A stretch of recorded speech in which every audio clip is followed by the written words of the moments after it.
But let's switching from the biggest surprise for the first half of the season. Let's put our eyes on the second half of the season. Statement number 3, Donnie. The team with the most on the line in the last half of the season is blank.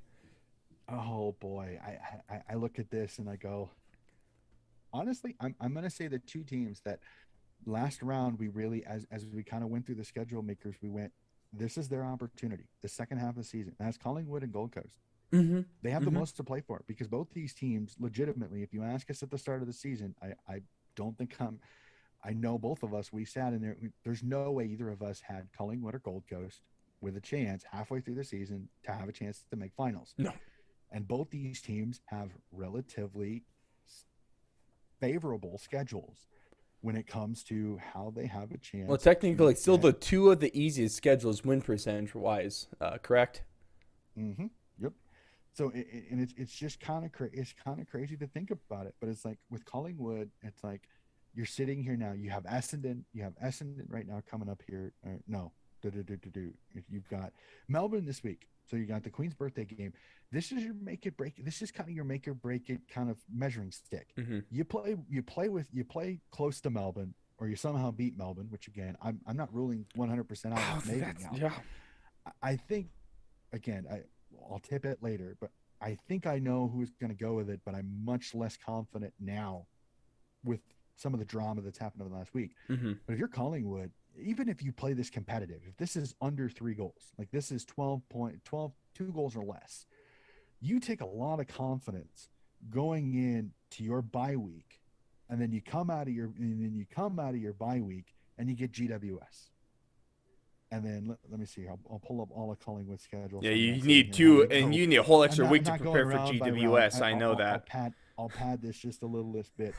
But here's the best part. So after you play GWS, then you get a titanic matchup between you and Gold Coast. Like this could be the eliminator for who's the other team that gets there. And then here's your run: North Melbourne, Adelaide, Essendon, Port, Melbourne, Sydney, Carlton. So your last three Mm. games of the year, when you may need wins, might be the more difficult part of that when you got Melbourne, Sydney, and Carlton. Okay. But you already played Carlton. You already beat Carlton in the year, so you have a little bit of confidence, especially last game of That the was the year. opener, right? Season opener. No, Carlton plays Richmond at the start of the season. But Ah, that's right. they Thank you. these two just played each other a couple rounds ago, and That's they right. just I don't know why I absolutely kept on dominated. getting that game mixed up. It's weird. Yeah, it's one of those you'd think it'd be an early season because it's such a big rivalry, but they put it towards the middle of the season. Now we switched to it. So the other team that we were looking at is the Gold Coast Suns. So we kind of already said Gold Coast has a pretty favorable schedule. So we look at it here. They get the Adelaide Crows this week, then Port Adelaide. Again, not an easy Like task. both those. The Collingwood game. Then they get Tough. Richmond, Essendon, Brisbane, West Coast, Hawthorn, Geelong, North. 4 out of 5. It should be in the The last bit of the one season. though the one that I'm thanking my lucky stars over if I'm the Gold Coast Suns is North last game of the season. Because when you need 4 points, last game of the year, and potentially Collingwood has Carlton, and that could potentially be to get into the finals, Mm-hmm. almost a guaranteed win against North versus a toughie against Carlton. You're licking your chops. Gold Coast has a ton to play for. Even Geelong, that game is up, and that game is going to be at up in the Gold Coast, up in Mm-hmm. Queensland. That's going to be a Metricon Stadium. That is a huge advantage for them, especially late in the season. That could potentially be there. You still have your Q Clash, which is always a tough one. It's going to be at the GABA, but in all, a lot of winnable games. Even the port game in a couple of weeks is still a winnable game for the Gold Coast Suns if they continue to play what they're playing. I see the Suns being the team that as long as they win the games they're supposed to, steal maybe one that you're not supposed to, Mm-hmm. and you play close in the games that you probably should lose, I think Gold Coast can make the. I think Gold Coast I can think get so. in to Collingwood in eighth spot because I think Richmond and Western Bulldogs still have some games that are going to be toughies. Mm-hmm. Richmond's the only team that would bother me as a Gold Coast or a Collingwood fans Mm-hmm. because their schedule is not as difficult as I think some people would have thought. Really quickly, I'll pull that one up here. So they get I think.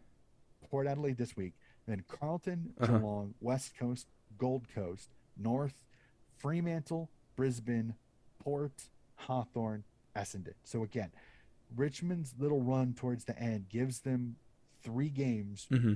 You should be pretty confident. Port Adelaide, a little bit.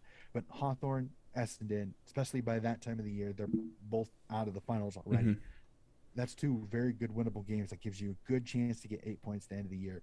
The thing that as a Tigers fan I'd be a little worried about is the fact that you got to play Fremantle, you got to play Brisbane, you got to play Gold Coast, you got to play Geelong, you got to play Carlton. That's 5 difficult games that are not going to be easy games, especially as this season goes on. And a Port game that Port's playing for their lives twice now over this. Oh, poor Port, man. Oh, it's going to be fun. Oh. Yeah, I guess you could Looking at definitely these- be looking at these kicking schedules- good old Hinkley out of there.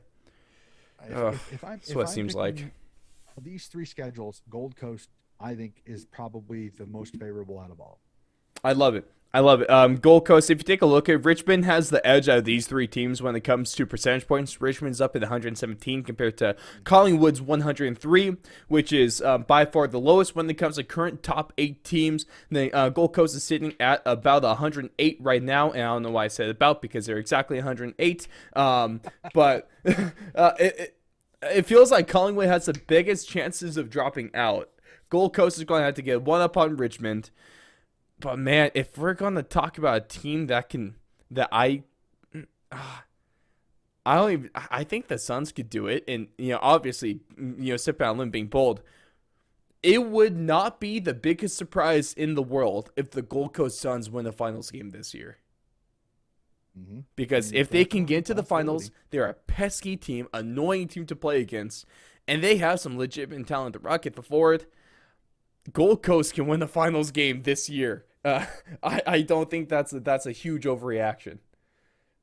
Hey, shout out to you Gold Coast fans, all 42 of you. You've definitely gone up this year because it's been good. No, I'd even give them more of a bump. I think they should be up over 50. Donnie, over 50. Okay. They're winning. Hey, they're winning. Can I get 60? They're winning classy. Yeah, I think 60, 65. I think is where I'd sit at them right now. So if Gold Coast wins, makes the finals, they're on their way. Gold Coast makes the finals. Is that 100 supporters? Ooh. Yeah, I could see Yeah, that. They've won some big games, which I think should double their Hey, total. Yeah, call me crazy. 100 If they fans. win the finals game, Donnie, that's 300 fans right there. That's triple whatever they That's have at the 300. time. Absolutely. If they Hell, go in- could be if they go 500. 150, 200, we got to triple it. So then it's 500, 600. Hey, Gold Coast wins the premiership this year. They are breaking 10,000. Ooh. We'll have to see. I mean, their membership's going up, and with that fun squad that they've got there, they're gonna be a fun team to watch. I enjoy watching Gold Coast. I can't really say that last year or the year before. Gold Coast is a good game to watch, and I don't think I just think that's kind of remarkable for them. Hell of a turnaround.